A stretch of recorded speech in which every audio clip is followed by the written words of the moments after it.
সারা ভারতবর্ষ জুড়ে জিএসটিতে বিরাট বড় পরিবর্তন হলো। এর জেরে প্রচুর জিনিসের দাম কমে গেল। তো বন্ধুরা, কি কি জিনিসের দাম কমার সম্ভাবনা রয়েছে, গরিব মধ্যবিত্তদের জন্য কেন্দ্রীয় সরকারের তরফ থেকেই বা কী জানানো হয়েছে, আসুন আপনাদেরকে এই ভিডিওটিতে একদম ডিটেলসেই জানিয়ে দেই। তো অবশ্যই ভিডিওটিতে আপনারা প্রত্যেকেই প্রথম থেকেই শেষ পর্যন্ত সঙ্গে থাকবেন। ভারতে জিএসটি পণ্য ও পরিষেবায় কর ব্যবস্থায় বড় রদবদলের সম্ভাবনা দেখা দিচ্ছে। শীঘ্রই জিএসটির কাউন্সিলে 12% কর হার বিলুপ্ত করার প্রস্তাব নিয়ে আলোচনা করতে পারে বলে সিএনবিসিসি টিভি 18-এর একটি প্রতিবেদনে উল্লেখ করা হয়েছে। এই সিদ্ধান্ত কার্যকর হলে দেশের জিএসটি কাঠামোতে বর্তমানে পরিচালিত 4টি কর হার অর্থাৎ 5% থেকে শুরু করে 12%, 18% ও 28%-এর পরিবর্তে 3টি কর হার বহাল থাকবে। কাউন্সিলের এই বৈঠক জুন মাসের শেষ বা জুলাই মাসের শুরুতেই অনুষ্ঠিত হওয়ার সম্ভাবনা রয়েছে। বর্ষাকালীন সংসদ অধিবেশনের আগেই এই মুহূর্তে 12% কর হারের আওতায় রয়েছে বহু পণ্য ও পরিষেবা। বুঝতেই পারলেন, যেগুলোকে 5% অথবা 18% কর হার সরিয়ে দেওয়ার পরিকল্পনা রয়েছে। যদিও চূড়ান্ত সিদ্ধান্ত এখনও নেওয়া হয়নি, তবে বিশেষজ্ঞ ও সরকারি সূত্রে জানা গিয়েছে দৈনন্দিন ব্যবহারের ভোগ্য পণ্যগুলিকে 5% কর হারের আওতায় আনার সুপারিশ করা হচ্ছে।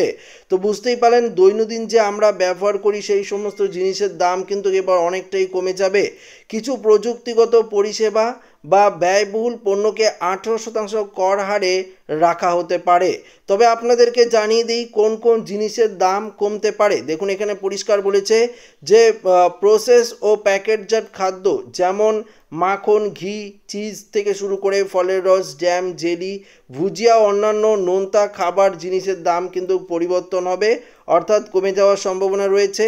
শুকনো ফল ও সংরক্ষিত খাবার, বাদাম, খেজুর ইত্যাদির দামও পরিবর্তন হবে। পানীয় অর্থাৎ প্যাকেটজাত নারকেল জল ও ফল ভিত্তিক যে পানীয় জিনিস রয়েছে সেগুলোর দামের ক্ষেত্রেও পরিবর্তন হবে। গৃহস্থলী সামগ্রীর ক্ষেত্রে বলা হয়েছে ছাতা, বাঁশ ও কাঠের তৈরি আসবাবপত্রের দাম অনেকটাই পরিবর্তন হবে, অর্থাৎ কমে যাবে।